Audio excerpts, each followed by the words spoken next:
my white sneakers are filthy.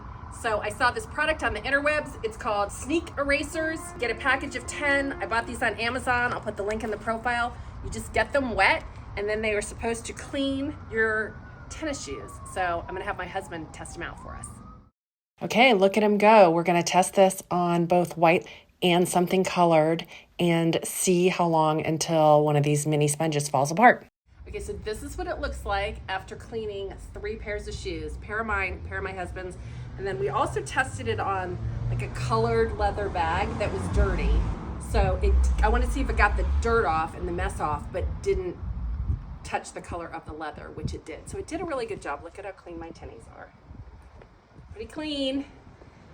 But I would say maybe one more use out of this and we would have to move on to the next one. So I'll put a link in the caption if you want to try them.